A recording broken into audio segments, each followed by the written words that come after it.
Senang sekali saya bisa berjumpa lagi dengan Bapak Ibu melalui rekaman, bisa menyapa Bapak Ibu Saudara dimanapun Anda berada. Kita akan bersama-sama mempersembahkan puji-pujian, sembah dan syukur kita kepada Tuhan. Selamat pagi Bapak Ibu Saudara, ada sukacita pagi ini? Pagi ini saya ajak setiap kita untuk datang lagi kepada Tuhan, menyembah Tuhan, memuji Tuhan. Amin. Semuanya keadaan menjadi baik. Kita percaya kita punya Tuhan yang luar biasa. Mari kita berdoa. Tuhan Allah Bapa kami yang di sorga, dikuduskanlah namamu, datanglah kerajaanmu. Pagi hari ini Tuhan kami datang di hadirat-Mu Tuhan, menyembah-Mu, memuji-Mu, mendengarkan firman-Mu, beribadah kepadamu. Yesus, biarlah ini menjadi kesukaan-Mu dari hidup kami. Biarlah persembahan kami Tuhan jadi kesukaan-Mu Tuhan, sehingga Engkau juga bersukacita, kami bersukacita di dalam-Mu ya Bapa. Terima kasih Tuhan, terima kasih. Kami percaya Tuhan, Engkau menyertai kami di ibadah ini. Kami percaya Tuhan, Engkau ada bersama kami. Di dalam nama Yesus, yang percaya katakan amin. Sungguh besar kasih setia Tuhan dalam hidup kita. Kita punya Bapa yang selalu mengerti, Bapa yang selalu peduli, yang tahu setiap kebutuhan kita. Kita percayakan janji-janji Tuhan yang luar biasa. Amin. Mari kita pujikan pujian ini. Haleluya Yesus.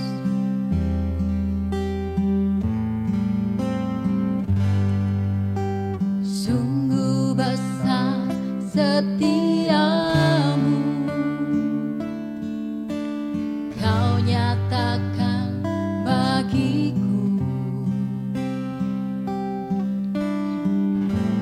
Kau Bapa yang selalu mengerti isi hatiku.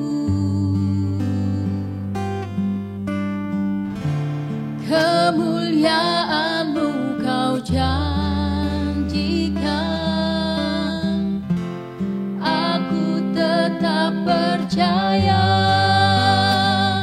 ku percaya janji-Mu ajaib, ukir dalam kehidupanku.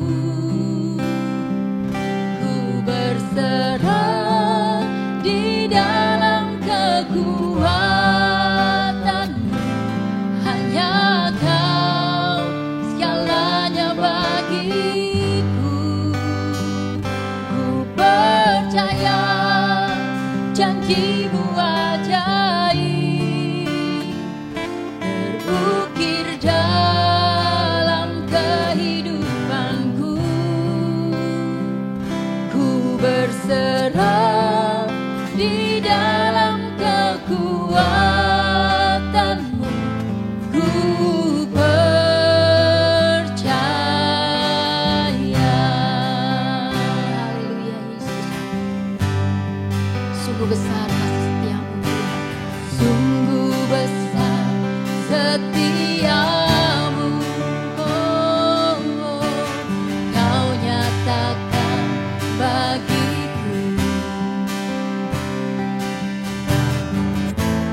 Kau Bapa yang selalu mengerti isi hatiku. Kemuliaan-Mu Tuhan, kemuliaan-Mu Kau janjikan, aku tetap percaya, ku percaya janji-Mu ajaib, terukir dalam kehidupanku. Ku berserah di dalam kekuatan-Mu, hanya Kau segalanya bagiku. Ku percaya, percaya janji-Mu ajaib, terukir dalam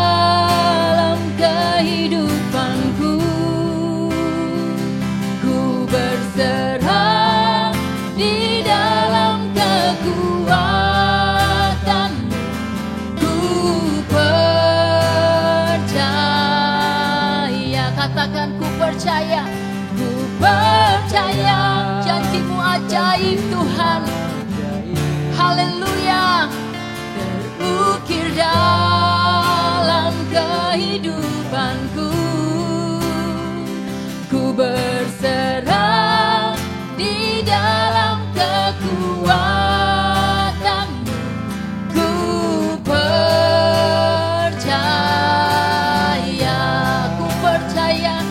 percaya janji-Mu ajaib, terukir dalam kehidupanku.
takkan ku gentar.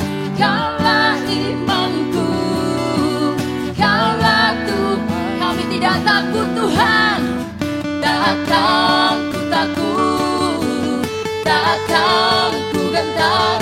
Kaulah imanku, Kaulah Tuhanku. Tak akan ku takut, tak akan ku gentar. Yes, Lord. Kaulah Iman kami Tuhan. Kaulah Tuhanku, tak akan ku ragukan kebaikan-Mu di hidupku. Amin Tuhan, terima kasih Yesus. Ku percaya janji-Mu ajaib terukir dalam kehidupanku. Yes Lord. Berserah di dalam kekuatan-Mu. Percaya Tuhan. Percaya ku berserah di dalam kekuatan-Mu. Ku percaya Ku berserah. ku berserah di dalam kekuatan-Mu. Ku percaya. Haleluya. Berikan kemuliaan bagi Tuhan Allah kita, Yesus Kristus. Dia berikan kekuatan. Biarlah kami terus bermazmur padamu Tuhan, memuji dan melompat bagimu Tuhan, bersuka cita apapun keadaan kami. Terima kasih Tuhan Yesus, terima kasih. Di dalam nama Yesus kami berdoa mengucapkan syukur. Haleluya. Amin. Haleluya. Siapa memuji Tuhan lebih lagi? Mari kita bersuka cita di hadapan Tuhan. Amin. Haleluya. Engkaulah Tuhan, Engkaulah mazmurku, Engkaulah batu keselamatanku. Amin.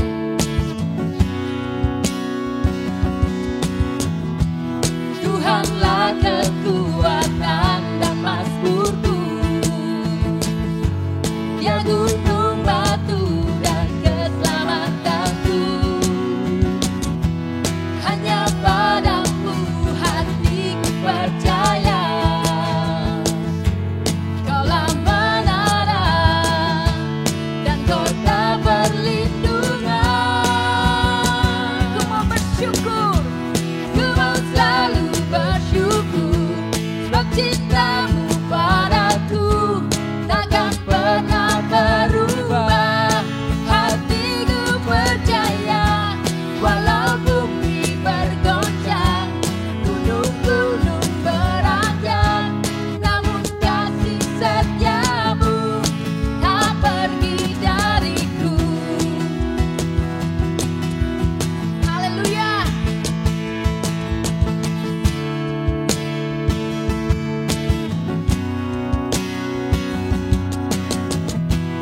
Tuhanlah kekuatan dan mazmurku, Dia gunung batu dan keselamatanku. Hanya padamu hatiku percaya, Kaulah menara, Kaulah menara dan kota perlindungan. Ku mau selalu bersyukur, sebab cinta-Mu padaku takkan pernah berubah.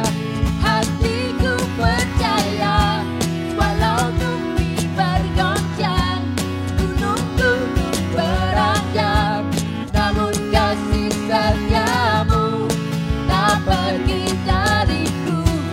Ku mau selalu bersyukur, sebab cinta-Mu padaku takkan pernah Katakan dengan berubah. iman. Hatiku percaya, walau bumi bergoncang,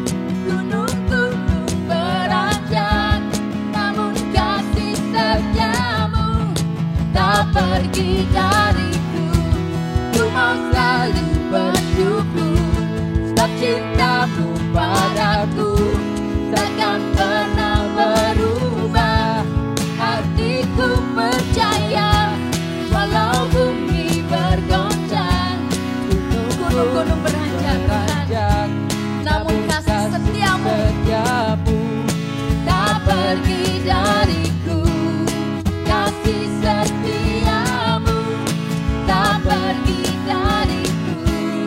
Kasih setiamu tak pergi dariku. Amin. Biarlah kasih setiamu selalu ada dalam hidup kami, Tuhan. Kami percaya, Yesus. Haleluya.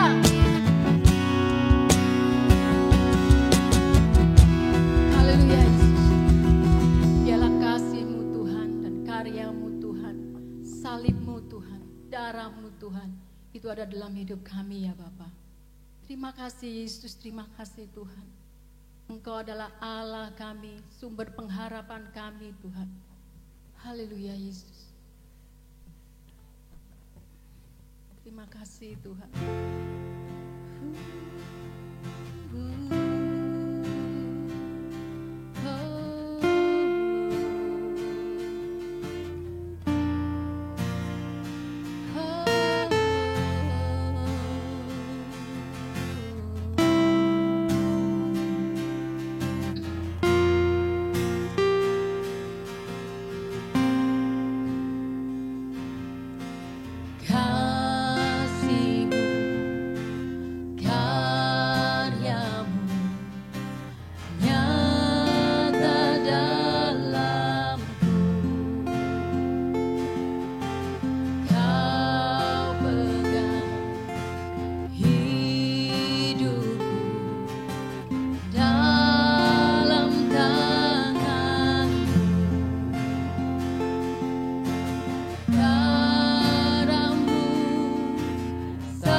Percaya ku aman dalam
Tidak ada rencana-Mu yang gagal dalam hidup kami. Rencana-Mu yang indah, rencana-Mu yang mendatangkan kebaikan bagi hidup kami, Tuhan.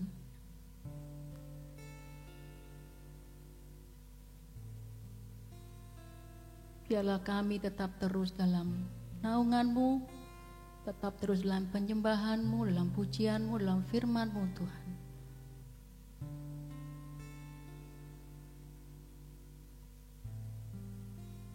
Kami percaya saat kami bersama-Mu, kami menjadi aman, Tuhan. Kami percaya firman-Mu itu yang menjadikan kami aman. Firman-Mu itu yang menuntun kami, Tuhan. Menuntun kehidupan kami, Tuhan. Kami hanya mau berserah, kami hanya mau menyembah, kami hanya memuji Kau, Tuhan. Kami hanya mau bersyukur kepada-Mu, ya Bapa. Karena kami mempunyai Allah yang luar biasa. Terima kasih Tuhan Yesus, terima kasih Roh Kudus. Yang percaya katakan amin.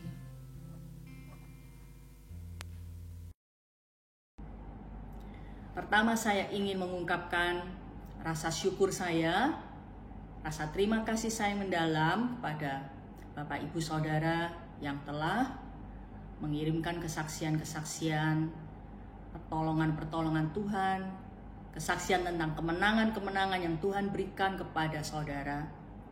Saya rasa masih banyak lagi kesaksian yang Bapak Ibu alami, tapi belum dikirimkan. Ya, mari kita ramai-ramai, kita berlomba-lomba memuliakan Tuhan dengan menceritakan perbuatan-perbuatan Tuhan yang besar kepada kita.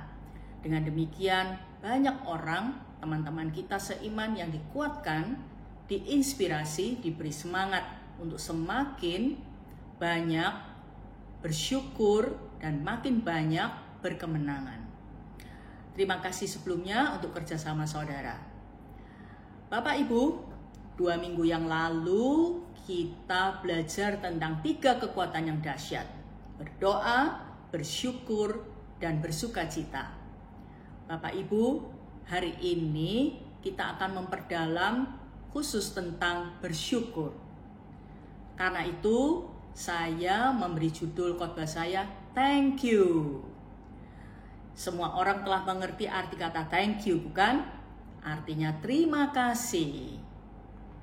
Kita mau membaca di dalam 1 Timotius 6 ayat 6 dari terjemahan baru. Memang ibadah itu kalau disertai rasa cukup memberi keuntungan besar. Rasa cukup. Saya merahin. Di dalam terjemahan sederhana Indonesia dikatakan seperti ini. Tetapi secara rohani kita sungguh mendapatkan kekayaan besar kalau kita merasa puas dengan apa yang kita miliki dan tetap hidup sesuai dengan kehendak Allah. Hati yang merasa puas itu yang membuat ibadah kita itu memberi keuntungan yang besar.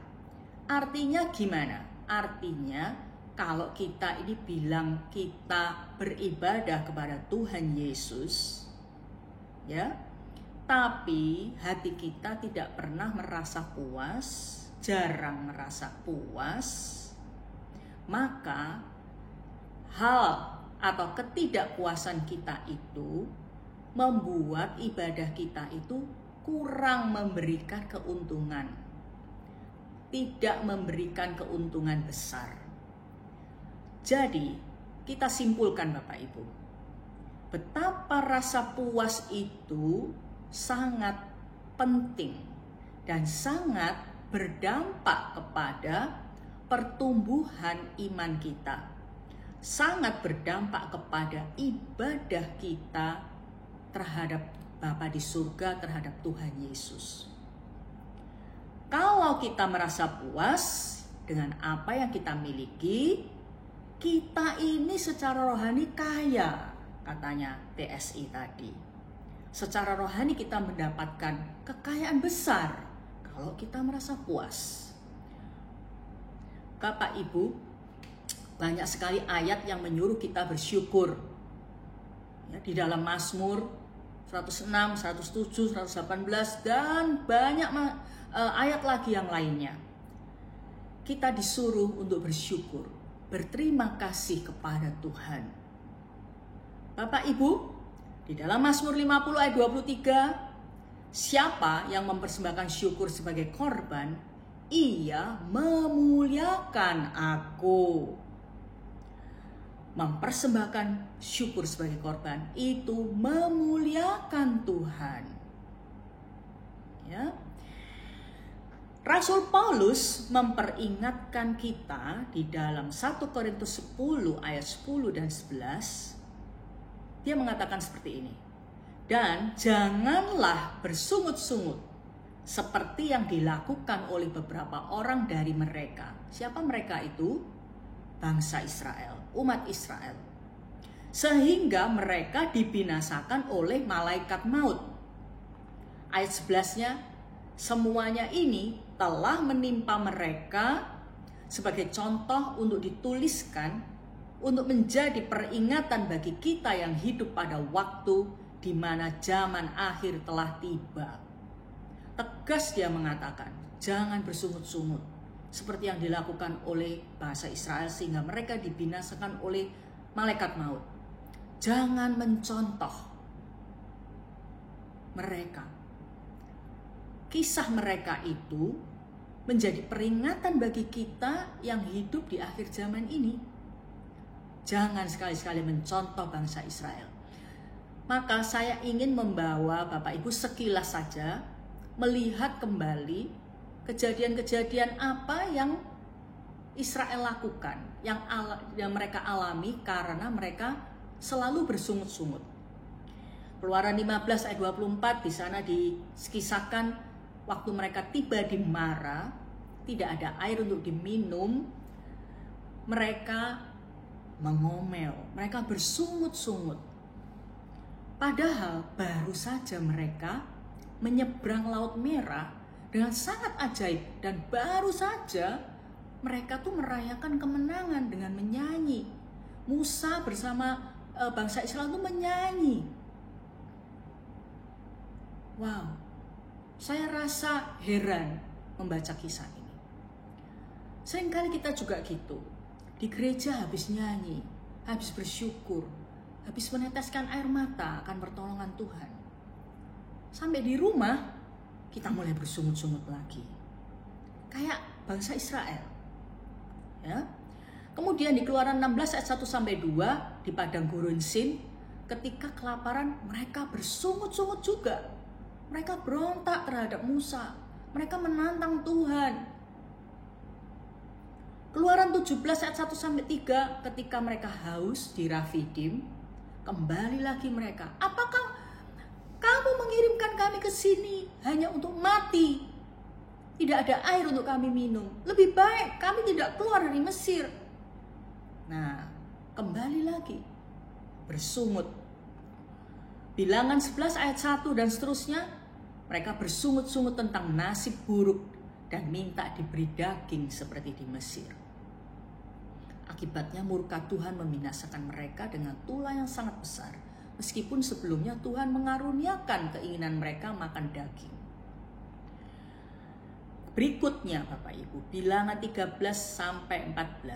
Ketika mendengar laporan yang negatif dari 10 pengintai tentang tanah Kanaan, mereka kembali lagi marah-marah dan berteriak-teriak, menangis, meraung-raung. Dan mereka berontak terhadap Tuhan dan terhadap Musa. Bersungut-sungut.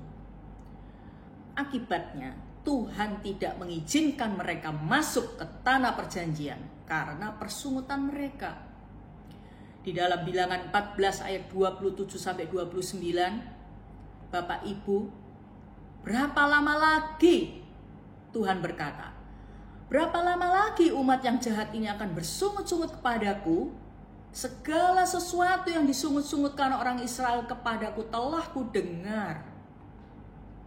Katakanlah kepada mereka, demi aku yang hidup, demikianlah firman Tuhan, bahwasanya seperti yang kamu katakan di hadapanku, demikianlah akan kulakukan kepadamu. Apa yang dikatakan mereka? Di dalam bilangan 14 ayat 2 mereka mengatakan, sekiranya kami masih tetap di Mesir saja, atau kami lebih baik mati di padang gurun ini. Itu yang mereka katakan.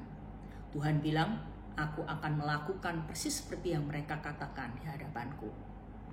Ayat 29, di padang gurun ini bangkai-bangkaimu akan berhantaran, yakni semua orang di antara kamu yang dicatat, semua tanpa terkecuali yang berumur 20 tahun ke atas, karena kamu telah bersungut-sungut kepadaku. Akibat yang sangat fatal. Oleh karena itu Rasul Paulus mengatakan, jangan mencontoh mereka, jangan bersungut-sungut. Saya lihat setiap kali mereka bersungut-sungut, baik dari Keluaran, Bilangan, mereka selalu mengatakan bahwa keadaan di Mesir jauh lebih baik. selalu membandingkan keadaan mereka dengan Mesir. Padahal saat mereka di Mesir diperbudak oleh bangsa Mesir, mereka berseru-seru kepada Tuhan, mohon dibebaskan. Hati yang bersungut-sungut menunjukkan hati yang penuh dengan pemberontakan terhadap Tuhan. Hati yang meremehkan perbuatan Tuhan, merendahkan kasih Tuhan, merendahkan kuasa Tuhan. Itu adalah penghinaan kepada Tuhan. Karena itu tadi di dalam Mazmur 50 ayat 23, orang yang mempersakan syukur, mereka tuh memuliakan aku, menghormati aku. Sebaliknya kalau bersungut-sungut, kita itu menghina Tuhan, merendahkan Allah. Kayak gini aja, mendingan hidupku yang dulu, waktu belum bertobat, aku lebih makmur, aku lebih kaya, dan sebagainya. Jangan mencontoh bangsa Israel, Bapak Ibu. Nah, kata syukur atau rasa syukur, rasa berterima kasih, sifat ini kelihatannya seperti monopoli istilah Alkitab, istilah rohani. Padahal tidak. Nah, Bapak Ibu, saya sangat takjub kepada Alkitab, pada firman Tuhan. Mengapa? Karena riset-riset ilmiah, banyak penelitian ilmiah yang membuktikan bahwa sungguh benar apa yang Tuhan katakan, Tuhan wahyukan melalui hamba-hambanya. Kata syukur dan terima kasih dalam bahasa Inggris gratitude itu sekarang menjadi populer di kalangan sekuler, di kalangan orang-orang yang bukan Kristen. Istilah itu sangat populer, menjadi bahan penelitian ilmiah dan menyimpulkan hasil penelitian yang sangat menakjubkan. Mereka berkata bahwa gratitude is the key to happiness. Gratitude is the key to real success. Artinya, rasa syukur itu adalah kunci menuju kebahagiaan. Rasa syukur, rasa terima kasih itu adalah kunci menuju keberhasilan. Bapak Ibu, bahkan banyak sekali psikolog, profesor-profesor dalam bidang psikologi yang mengadakan riset bertahun-tahun hanya untuk menemukan bahwa rasa syukur itu adalah sesuatu yang sangat-sangat vital bagi hidup manusia. Dari segala agama, bahkan mereka mengatakan hal itu. Jadi, riset ilmiah ini meneguhkan apa yang Tuhan ajarkan beribu-ribu tahun yang lalu dan dituliskan di dalam Alkitab kita. Bapak Ibu, saya mau menunjukkan sekilas hasil riset psikologi yang dibuat oleh para profesor-profesor itu, dan buku-bukunya sangat banyak sekali telah dicetak. Efek rasa syukur menurut riset psikologi. Rasa syukur itu menimbulkan hati yang bahagia. Rasa terima kasih, rasa puas dengan apa yang kita miliki dan membuat kita berterima kasih, ya, itu membuat hati kita jadi bahagia. Dan hati yang bahagia itu memberikan semangat, membuat kita penuh semangat. Karena kita penuh semangat, maka kita bisa mencapai tujuan-tujuan kita. Rasa syukur menghasilkan hati yang bahagia. Hati yang bahagia membuat penuh semangat, dan dengan semangat itu kita berhasil mencapai tujuan-tujuan kita. Itulah efek rasa terima kasih atau rasa syukur. Mungkin Bapak Ibu bilang, kalau kita tuh puas dengan apa yang ada pada kita, lalu kita selalu bersyukur, ya kan? Berarti kita tuh punya mentalitas nerimo aja. Orang Jawa bilang. Berarti tidak bisa maju dong. Rasa syukur itu ternyata tidak menghambat kita untuk maju, Bapak Ibu. Justru dari denah tadi, ya kan, justru membuat kita mencapai tujuan kita, berhasil. Mengapa? Karena sebaliknya, rasa syukur membuat kita punya semangat baru untuk berkreasi dan untuk mengembangkan diri. Kalau orang yang nerimo dan pasif itu justru nggak kepingin maju, itu karena di dalam hatinya banyak, atau di dalam hatinya tidak ada rasa syukur. Justru merasa minder. Aku nggak bisa kayak temanku itu kaya. Aku nggak bisa berhasil. Aku nggak bisa maju rohaniku kayak temanku itu. Kayak gitu. Jadi bukan rasa syukur justru dalam hatinya nerimo itu. Rasa puas yang dimasukkan oleh Alkitab bukan nerimo yang pasif seperti ini, tapi bersyukur apa yang Tuhan sudah berikan padaku. Puas dengan kehidupan yang Tuhan berikan. Puas dengan segala yang Tuhan berikan. Keluarga, harta, pendidikan, pekerjaan, anak-anak, atau apapun saja yang Tuhan telah berikan, itu kita syukuri. Bapak Ibu, kalau kita berpikir terbalik, kita akan berpikir seperti ini. Yang biasanya kita pikirkan umumnya manusia itu kayak gini. Aku harus berhasil dulu, baru bisa bahagia dan bersyukur. Aku harus mencapai tujuanku dulu, baru bahagia dan bersyukur. Itu cara berpikir yang terbalik, kata mereka, kata para pakar psikologi ini. Atau kita berpikir seperti gini, andaikan aku lebih kaya, barulah aku bahagia dan bersyukur. Andaikan aku sudah menikah, barulah aku bahagia dan bersyukur. Andaikan aku berpendidikan tinggi, barulah aku bahagia dan bersyukur. Andaikan aku pelayanannya semakin meluas, semakin dikenal, gak seperti sekarang, hanya jadi PKS, hanya jadi asyar, hanya jadi WL. Andaikan pelayananku semakin luas, dikenal oleh orang, semakin banyak dinanti oleh orang, barulah aku bahagia dan bersyukur. Andaikan istriku pintar kerja, barulah aku bahagia dan bersyukur.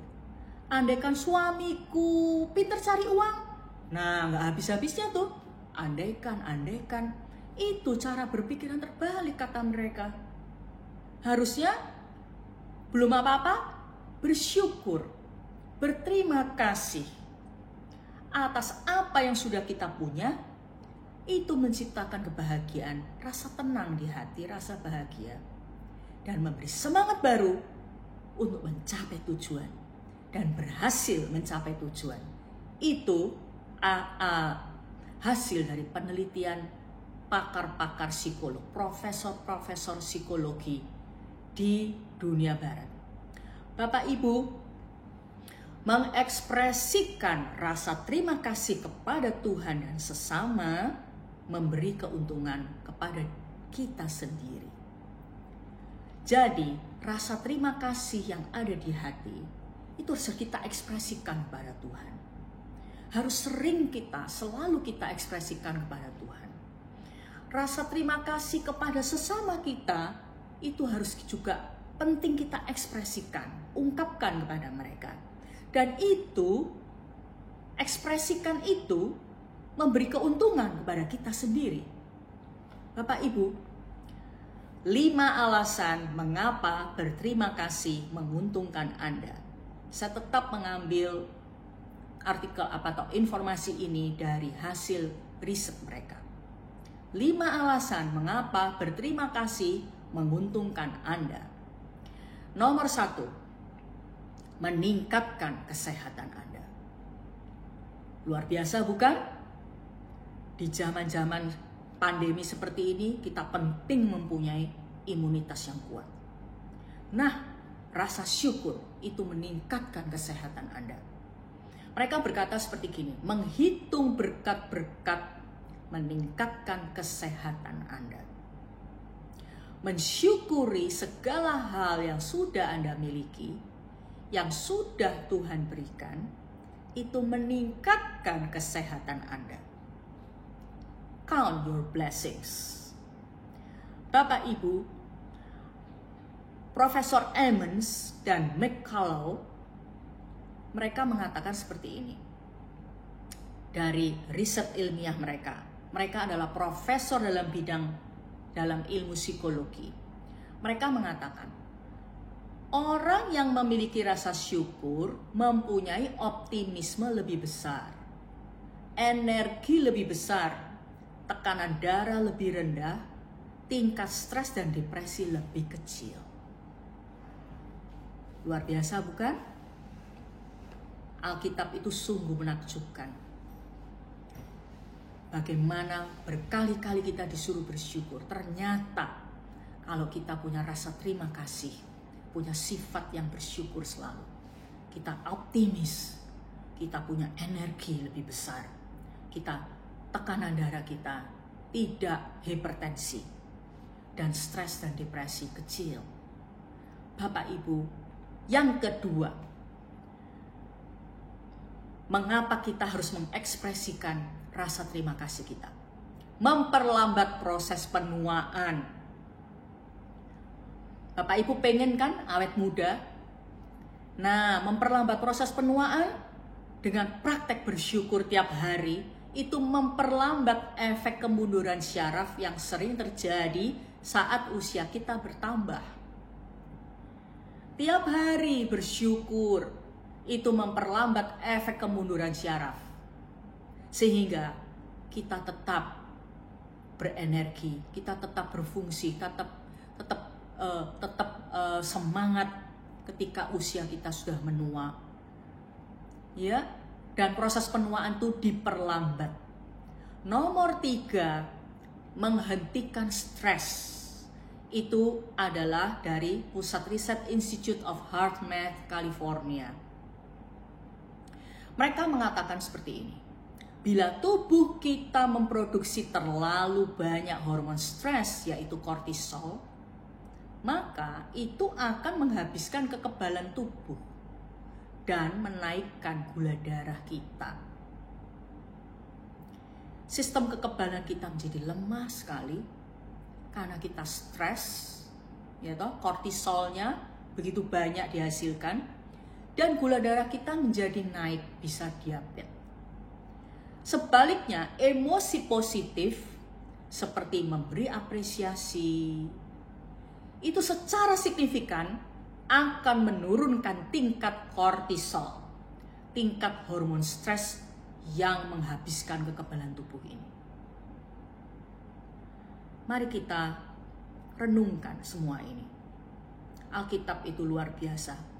Riset-riset ilmiah ini meneguhkan kebenaran yang diajarkan oleh Alkitab untuk selalu berterima kasih, tidak bersungut, tetapi memiliki hati yang bersyukur.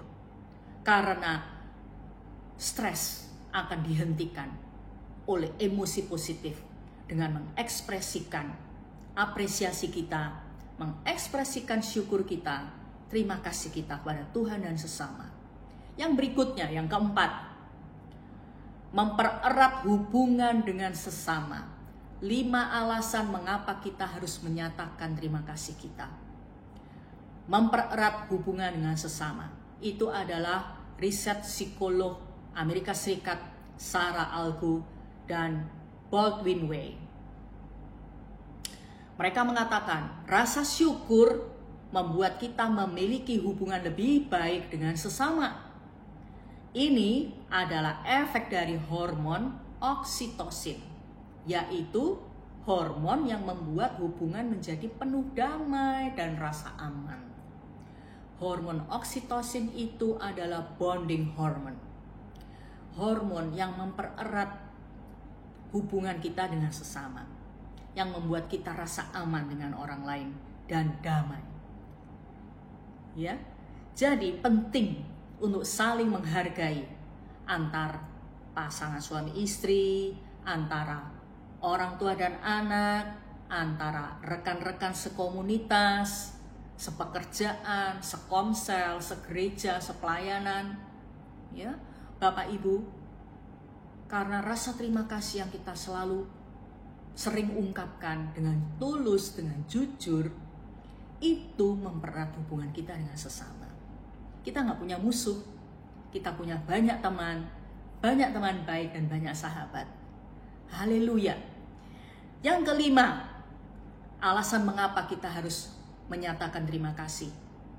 Berdampak baik bagi jantung dan pengurangan berat badan. Ya, itu riset Profesor Emmons lagi.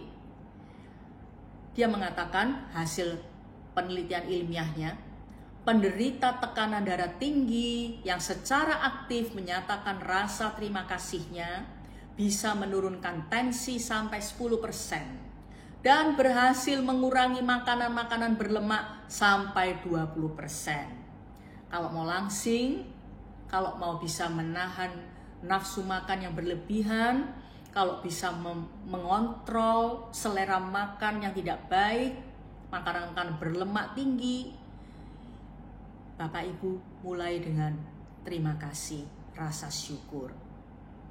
Ya, dan juga penderita-penderita hipertensi yang aktif tiap hari bersyukur bisa turun tensinya sebanyak 10%. Bapak Ibu, itulah 5 alasan mengapa mengungkapkan rasa terima kasih itu penting.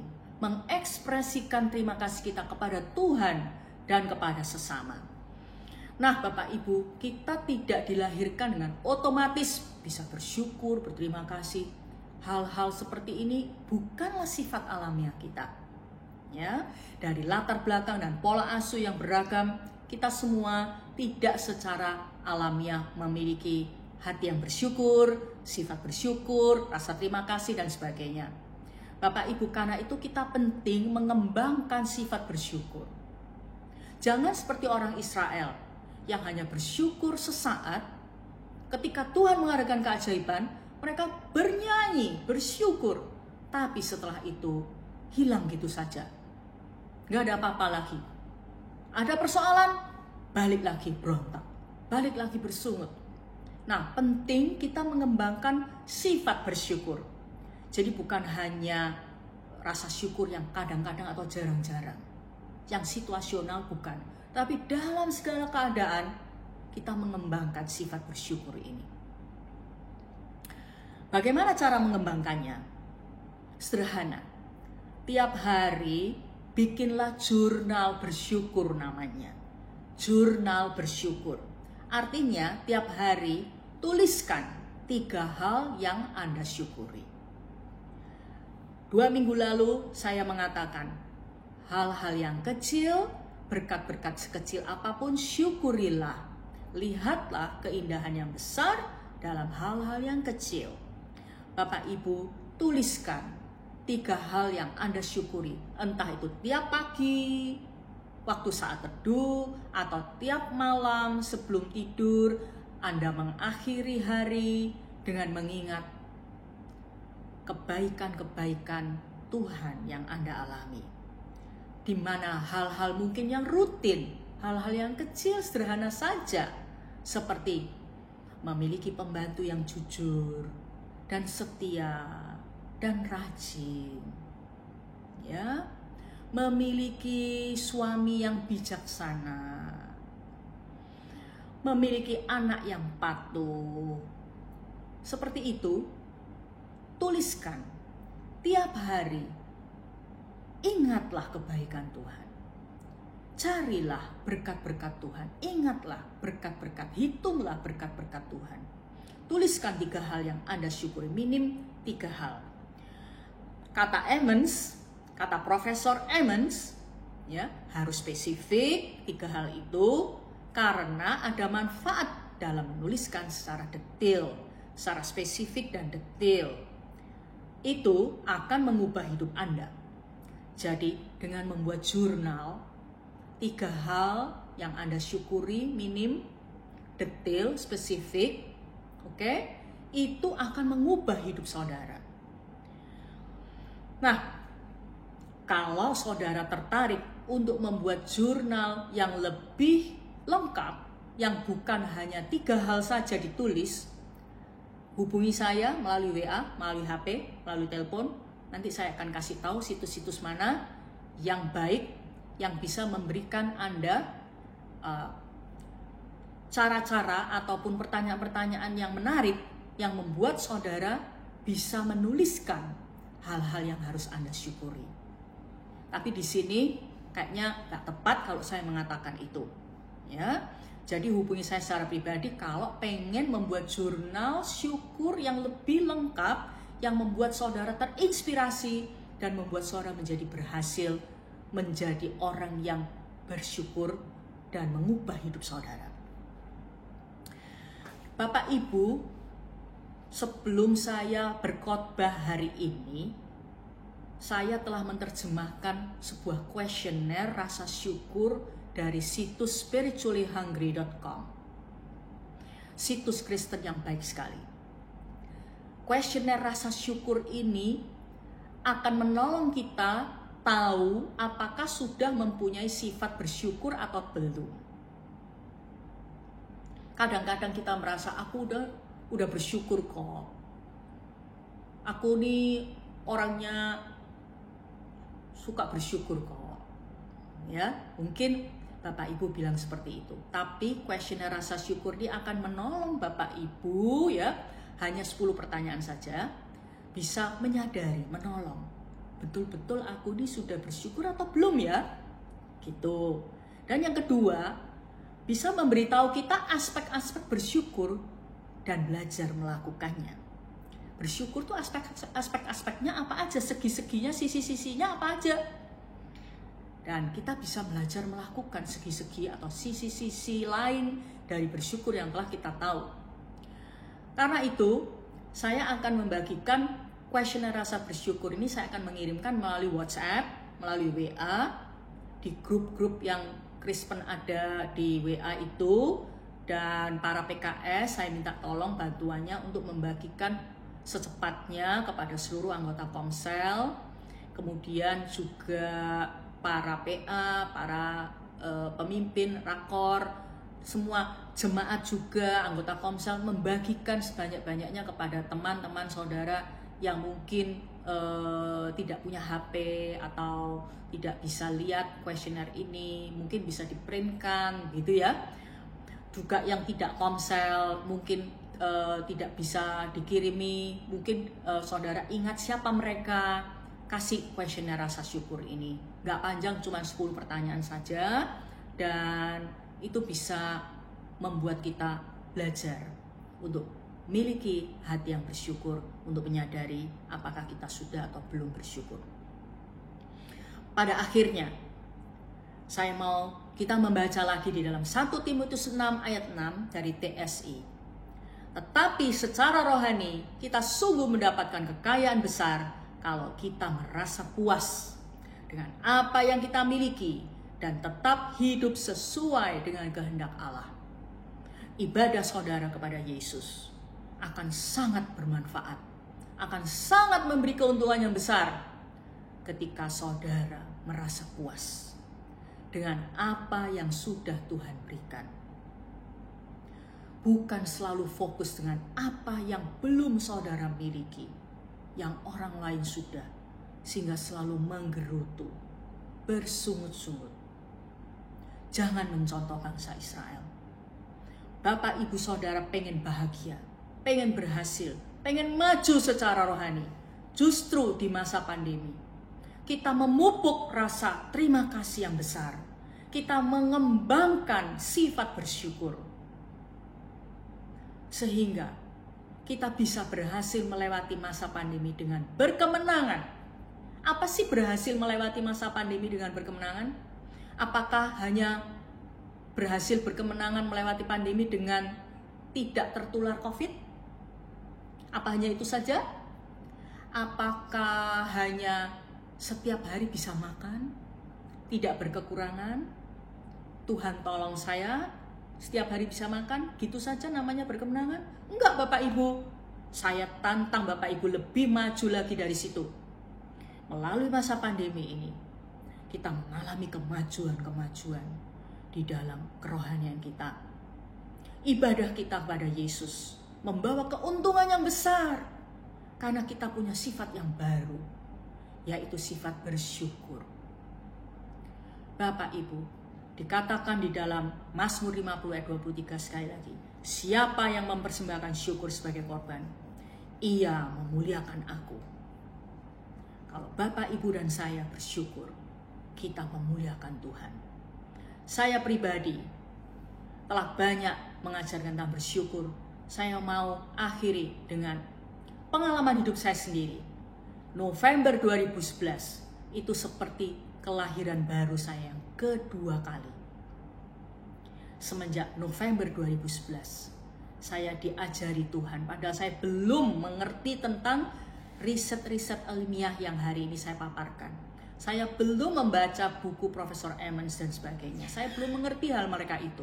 Tapi melalui pergumulan-pergumulan batin saya, di mana saya dulu selalu merasa tidak puas dengan diri saya, tidak puas dengan gereja saya, dengan staf saya, dengan lingkar satu saya, dengan gereja saya, dengan pelayanan saya, dengan karunia rohani saya tidak pernah merasa puas. Saya selalu membandingkan dengan orang lain, saya selalu bersungut, saya selalu merasa tertekan, saya selalu merasa tidak berharga, tidak berhasil, dan tidak maju. Saya berusaha dan dengan begitu keras untuk berhasil, untuk maju, tapi selalu tidak maju dan tidak berhasil. Selalu dikurung dengan rasa gagal. Kenapa? Karena saya tidak bersyukur. Tetapi sejak November 2011, saya mengalami perubahan yang total. Saya menjadi orang yang seperti dilahirkan baru kedua kalinya. Dengan apa? Sederhana. Menulis tiap hari 3 hal. Minim 3 hal yang saya syukuri. Hal-hal sederhana, hal-hal rutin, hal-hal kecil saya syukuri. Dan itu membuat saya berubah. Melihat hidup ini berbeda. Melihat Tuhan, gereja, dan diri saya, dan staf saya, dan sekeliling saya, pelayanan saya berbeda luar biasa. Semenjak itu saya melatih diri saya terus menerus untuk memiliki sifat bersyukur. Dan hari ini saya boleh berkata, yang dikatakan oleh Profesor Emmons itu betul. Rasa syukur, membuat jurnal tiap hari spesifik dan detail, itu mengubah hidup saya. Bapak Ibu, saya pengen mengajak Bapak Ibu semuanya menjadi orang yang memuliakan Tuhan, mengekspresikan syukur kita pada Tuhan, kepada sesama, dan mengalami kemajuan-kemajuan, perkembangan-perkembangan yang signifikan. Orang bisa melihat siapa Tuhan yang kita sembah, siapa kita sebagai pengikut Yesus, sehingga mereka tertarik menjadi murid Yesus juga. Bapak Ibu, kiranya Tuhan memampukan kita semuanya, memampukan Bapak Ibu Saudara untuk menjadi orang yang bersyukur senantiasa. Kekuatan yang dahsyat yang mengubah hidup saudara. Sebelum saya mengakhiri dengan doa, saya pengen juga mengajak Bapak Ibu berdoa, ya, untuk 3 pokok doa, yaitu Tuhan memberi hikmat kepada Presiden Jokowi dan para menteri dalam mengambil keputusan-keputusan penting terkait penanganan COVID-19 dan dampak ekonominya. Kalau membaca di koran, kita bisa tahu betapa pemerintah sungguh kebingungan, sungguh membutuhkan hikmat dari Tuhan. Antara kesehatan dengan perekonomian, yang mana yang harus didahulukan? Seperti makan buah simalakama. Tapi mari kita berdoa untuk mereka. Yang kedua, kita berdoa supaya pemerintah pusat dan pemerintah daerah dapat berkoordinasi dengan baik dalam menyalurkan bantuan kepada masyarakat yang terdampak pandemi virus COVID agar tidak tumpang tindih dan tepat sasaran. Yang ketiga, Roh Kudus mengurapi para pemimpin dan PKS dalam membangun kegerakan pemuridan sehingga jemaat Kristus Pencipta bertumbuh dalam pengenalan akan Bapa dan menjadi saksi bagi sekelilingnya. Mari kita berdoa bersama-sama. Bapa di surga, kami bersyukur untuk firman-Mu yang mengajar kami untuk memiliki sifat yang bersyukur. Bapa, kami mau belajar terus hari demi hari. Berterima kasih dan mengekspresikan terima kasih kami kepadamu. Dan juga kepada sesama yang Tuhan pakai untuk memberkati kami. Bapa di surga, jauhkan dari hati kami sungut-sungut, gerutu, omelan-omelan yang tidak menyenangkan Engkau. Kami mau minta kasih karunia yang memampukan kami untuk kami senantiasa memupuk hati yang bersyukur kepadamu. Mengapresiasi orang-orang yang telah memberi dan berbuat baik kepada kami. Mengapresiasi sesama kami. Terima kasih Bapa. Sekarang kami mau berdoa untuk pemerintah kami, presiden dan para menteri. Berilah hikmat kepada mereka untuk mengambil keputusan-keputusan penting yang tepat terkait penanganan COVID dan dampak ekonominya. Memang serba salah harus bagaimana mengambil keputusan tepat. Tapi Engkau menuntun mereka, Engkau memimpin dan memberikan hikmat pada mereka.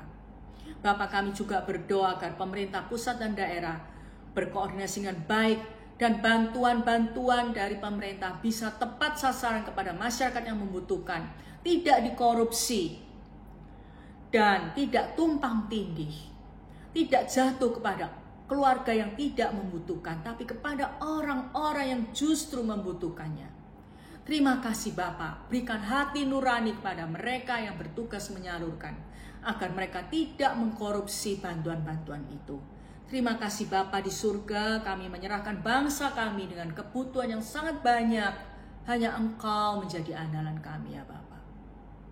Kami sekarang mau berdoa agar para pimpinan PKS, Engkau urapi, Engkau sertai, beri hati-Mu pada jiwa-jiwa, agar kegerakan pemuritan berjalan dengan baik, sehingga semua jemaat Kristus Pencipta dalam masa pandemi ini semakin mengenal Bapa, semakin menjadi saksi Kristus bagi sekeliling kami. Kami mau berdoa, kami lemah, kami berpenuh kekurangan, kami membutuhkan Engkau Bapa di surga, membutuhkan Roh Kudus untuk mengurapi kami semuanya. Terima kasih Bapa di surga. Kami bersyukur untuk firman-Mu sekali lagi, untuk ibadah kami, untuk tim pemuji, tim multimedia. Kami bersyukur untuk kerja keras mereka semuanya. Di dalam nama Yesus. Amin. Bapak Ibu, sekarang saya mau memberikan pengumuman-pengumuman. Kuesioner rasa syukur akan saya kirimkan melalui WA. Mohon para PKS meneruskan ke semua anggota komselnya. Saya mau ulangi sekali lagi supaya jangan lupa. Saya mau menanamkan suatu hal. Tujuan dari memperdalam khotbah minggu di komsel maupun di pemuritan one on one. Bahwa tujuan PKS dan pemurid memperdalam khotbah minggu adalah supaya kita semua menjadi murid Yesus yang melakukan firman Tuhan. Bapak Ibu, di Matius 7 ayat 21 dan seterusnya, Tuhan tuh mengusir orang-orang tuh yang pelayanannya hebat tapi nggak melakukan kehendak Tuhan. Kalau kita jadi pengikut Yesus yang tidak melakukan firman Tuhan, itu bisa fatal. Tuhan tidak menginginkan kita banyak pengetahuan tentang firman. Khotbahnya pendeta-pendeta besar semua kita sudah pernah dengar. Tapi Tuhan tuh yang paling penting bagi kita, Tuhan tuh mau lihat kita tuh melakukan enggak? Khotbah yang sederhana, yang tidak terlalu bagus kayak gimana, tapi kita lakukan dengan tekun. Itu yang lebih penting dari semuanya. Yakobus 1 mengatakan, kita akan menjadi berbahagia ketika kita bertekun melakukan firman Tuhan, bukan hanya pendengar saja. Jadi Bapak Ibu, tujuannya diperdalam di komsel, di pemuritan one-on-one itu bukan diulangi khotbahnya supaya jadi bosan, enggak. Tapi supaya menolong kita semuanya untuk menyadari apakah kita sudah berhasil melakukan. Kalau kita belum, apa yang harus kita bisa lakukan, teman-teman bisa lakukan untuk bantu kita nasihat-nasihat, doain supaya kita bisa melakukan. Bapak Ibu, saya minta para PKS dan PA konsisten melakukan hal ini, para pemurid juga, karena tujuannya adalah baik. Ya, Bapak Ibu, seperti itu. Nah, mulai bulan Mei ini pengumuman yang ketiga, mulai bulan Mei ini juga GBI Kristus Pencipta akan memulai broadcast, ya, menyiarkan kepada seluruh jemaat materi-materi dan tips-tips praktis untuk memberikan informasi yang benar pada masa PSBB ini. Dari nomor WA 0819 1767 6373, Bapak Ibu akan dikirimin materi-materi tips-tips harian yang menarik, yang menolong Bapak Ibu untuk bisa mengelola keuangan, bisa mendidik anak, bisa menjalin hubungan dengan keluarga, bisa memuridkan dengan lebih baik, dan seterusnya. Banyak sekali topik yang akan dikirimkan oleh tim media kita di Kristus Pencipta. Tolong Bapak Ibu terima dan manfaatkan, dibaca, didengerin dengan baik dan dilakukan. Saya mau umumkan yang berikutnya. Saya mau ajak Bapak Ibu untuk beribadah online bersama tiap hari Minggu pukul 11. Bapak Ibu, saya tahu di rumah ibadah mau jam berapa aja kan boleh kan? Mau hari apa aja. Tapi mari kita pupuk rasa disiplin dan kesetiaan untuk beribadah. Supaya kita bersama-sama ibadah pukul 11 setiap minggu, sehingga ada rasa kedisiplinan. Itu membantu kita untuk terbiasa hari Minggu mencari Tuhan. Nggak kerja, nggak pergi kemana-mana, tapi di rumah bersama keluarga beribadah pukul 11. Itu akan membentuk disiplin yang baik, sehingga selesai pandemi kita akan terus seperti itu. Dan saya dengar ada jemaat tuh yang ibadah online seenaknya sendiri, setengah sudah selesai, ataupun ya sambil ngantuk-ngantuk, atau nggak sungguh-sungguh. Nah, itu kurang baik Bapak Ibu. Mari kita beribadah sungguh-sungguh secara online. Memang secara online, tapi dengan hati yang sungguh-sungguh. Dan yang terakhir, jangan lupa berdoa dengan iman yang menerobos semua penghalang dengan kuasa Allah, sehingga kehendak Allah yang terbaik terjadi buat kota Surabaya dan buat bangsa Indonesia. Pokok doa dan pelaksanaannya tolong menghubungi PKS. Saya harap sudah minggu keberapa setelah pengumuman yang lalu, Bapak Ibu udah rajin berdoa di tempat, di rumah, ataupun doa keliling bagi kota dan bangsa. Bapak Ibu, itulah pengumuman-pengumuman yang bisa saya sampaikan hari ini. Dan mari kita berdoa, bersyukur bersama-sama untuk ibadah kita hari ini. Tuhan, Engkau memberkati jemaat Kristus Pencipta dengan berkat dari Bapa, Putra, dan Roh Kudus. Bapa di surga, biarlah Roh Kudus mengurapi kami semuanya menjadi saksi Kristus di rumah, di antara tetangga, di tempat kerja, dimanapun kami berada. Terima kasih Bapa, di dalam nama Yesus. Tuhan memberkati jemaat-Mu. Amin.